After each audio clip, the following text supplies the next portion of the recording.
Hello everyone, welcome back to আসফিস kitchen. আজ আপনাদের সাথে শেয়ার করব কিভাবে ঘরোয়া মশলায় সুস্বাদু বিফ রেজালা তৈরি করা যায়। খুব সহজে হাতের কাছে থাকা উপাদান দিয়ে তৈরি করে নিতে পারবেন বিফ রেজালা, আর খেতে পারবেন অতিথি আপ্যায়নে বা বিশেষ কোনো দিনে। তাহলে দেরি না করে আসুন ঝটপট দেখে নিই কীভাবে তৈরি করা যায় সুস্বাদু বিফ রেজালা।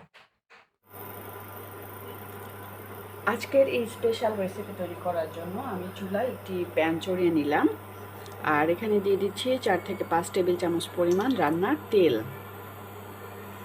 এই তেলটাকে ভালো মতো গরম করে নিব, আর এখানে একে একে দিয়ে দিচ্ছি তেজপাতা,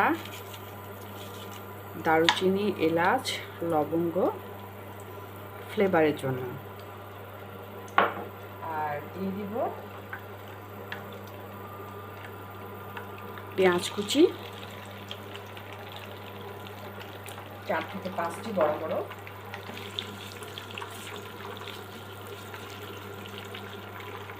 এবার এখানে দিয়ে দিব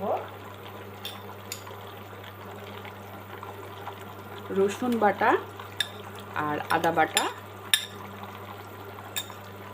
2-4 চামচ করে। আপনারা কতটুকু রান্না করছেন সেই অনুযায়ী বাড়িয়ে বা কমিয়ে দিবেন। 1 কেজি পরিমাণ রান্না করলে 1 চা চামচ করে আদা বাটা এবং রসুন বাটা ব্যবহার করেছি। কমিয়ে রান্না করলে মাংসের পরিমাণ যদি কম হয় সেক্ষেত্রে কমিয়ে নেবেন। এবার এখানে দিয়ে দিচ্ছি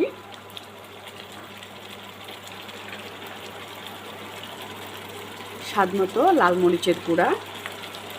যেহেতু গরুর মাংস, লাল মরিচের পরিমাণ একটু বাড়িয়ে দিয়েছি 2-4 চামচ। দিচ্ছি স্বাদমতো হলুদের গুঁড়া 1 চা চামচ, ধনে গুঁড়া,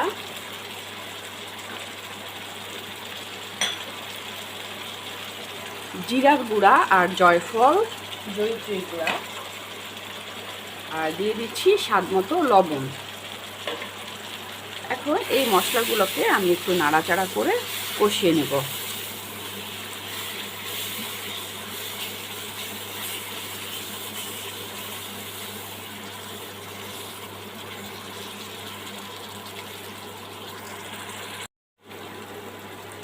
এদিকে মশলা কষানো হচ্ছে, আর আমি এখানে রেডি করে রেখেছি 2 কেজি পরিমাণ গরুর মাংস। মাংসগুলোকে ছোট ছোট করে টুকরো করে হাড় চর্বি সহ পরিষ্কার করে ধুয়ে পানি ঝরিয়ে নিয়েছি।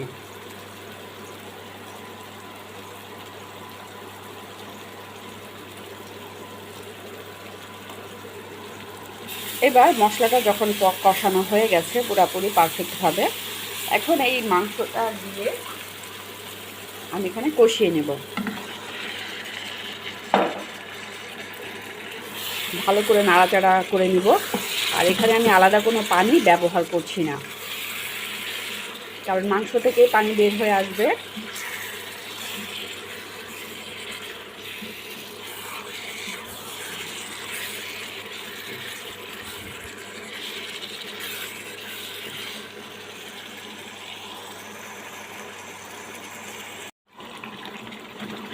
মাংসর ভিতর থেকে অনেকটা পানি বের হয়ে এসেছে, আর অনেকক্ষণ আমি কষিয়ে নিয়েছি ভালো করে নাড়াচাড়া করে।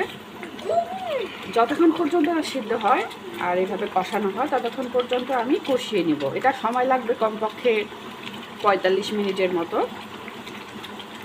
এখন যখন অনেকটা কষিয়ানো হয়ে গেছে এই পর্যায়ে আমি দিয়ে দিচ্ছি পেঁয়াজের বেরেস্তা, কিশমিশ, বাদাম ব্লেন্ড করে নিয়েছি।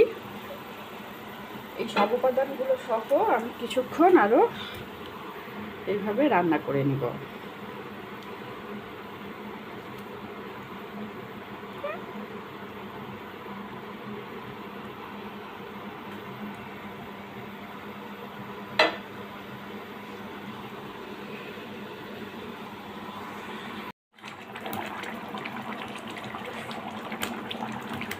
যখন অনেকটা সেদ্ধ হয়ে এসেছে এখন আমি এখানে 1 কাপের মতো দুধ দিয়ে দিব।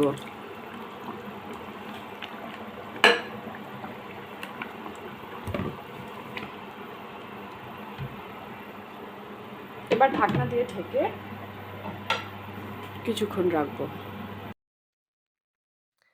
কিছুক্ষণ এভাবে যখন রান্না করে নেব, তারপরে এখানে দিয়ে দিব 1 কাপ পরিমাণ ফ্যাটানো টক দই।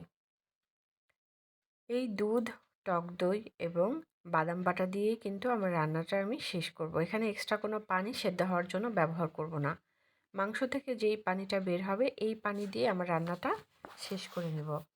টক দই দেওয়ার পর ভালো করে নাড়াচাড়া করে মিশিয়ে নিতে হবে এবং গ্রেভিটা যখন সিদ্ধ হয়ে অনেকটা মাখা মাখা হয়ে আসবে এ পর্যায়ে আমরা এখানে দিয়ে দিব 1 চামচ পরিমাণ চিনি।